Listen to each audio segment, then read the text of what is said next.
human physiology class. We've been talking a lot about bones and the skeletal system, and today I thought it would be fun to kind of incorporate a little bit of technology into my video and experience some augmented reality through my video. So this man right here, you guys can see, but I can't. So as I go through the bones and the different breaks, I'm going to have the examples right here, and you're going to be able to follow along as I'm just standing here in an empty living room. So tag along as we follow along and learn about the skeletal system and some bones and how they break. So here we have some different examples of fractures. We have 5 fractures here that I'm going to go through one at a time. We look at the first one here. The first thing you might notice about this fracture is how it's far away from each other, the 2 different parts of the bone. This is called a displaced fracture. It's displaced from its home. It's not where it's supposed to be. The way it's separated, that's an example of a displaced fracture. We also know this is a transverse fracture. If you look at the cut of the fracture, you see it's straight across. Think about in math, a transverse plane that's straight across. This break, straight across the bone, is a transverse fracture. So next we're going to look at this second bone here. I want you to focus on sort of the pink area. That's where the break is in this bone. When you look at this, it's another displaced fracture. One end is far away from the other end of the break. Additionally, this is called an oblique fracture. That means that it's on its side.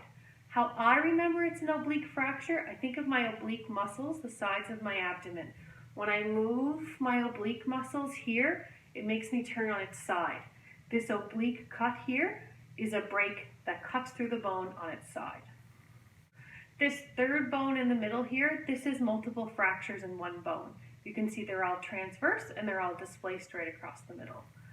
The fourth bone in, so the one second furthest away from me, this one here, if you look closely, it has a bend in it. This bend is what they call a green stick fracture. A green stick fracture is often what happens in children. So if you look at that bone there, it's not fully displaced like the others. It's not fully apart. It's still together. It's just severely bent. So why do you think that this green stick fracture happens in children? Does anyone have any ideas?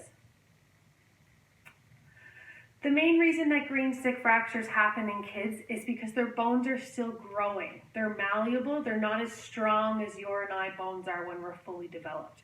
So their bones are still softer and they can have a little bit of bend in them and it can cause a break. How do I remember green stick fractures? I think kids like colors. Color is green. Green stick fractures work for kids. As we move over to our last fracture on the end here, furthest away from me, that one's called an open fracture. An open fracture is when the bone protrudes out of the skin. So if you ever see somebody who has had a fall and you can see that bone, it's an open fracture. If you ever see that somewhere, you definitely want to call 911 right away, and you're going to want to try and keep that area as clean as possible because you don't want any dirt or debris going into the wound. So all of these breaks are going to need some form of medical attention in order for them to be healed. Something like a cast, which just keeps your bones immobile and in one place. So if I have this first bone break here, this transverse break here, and it's a closed fracture, so it's not protruding through the skin, probably what the surgeon is going to do, or your doctor is, they're going to put that bone back together, and they're going to wrap your leg in a fiberglass cast, or your shoulder, wherever it is, and that's going to help heal that bone. We're going to learn about bone healing and how your body heals the bone, but that immobility is going to what makes it strengthen it and build that bone back up. So the main ways that your bones will heal, we'll learn about how your body does it, but medically it's through casting, through surgery, or through just rest.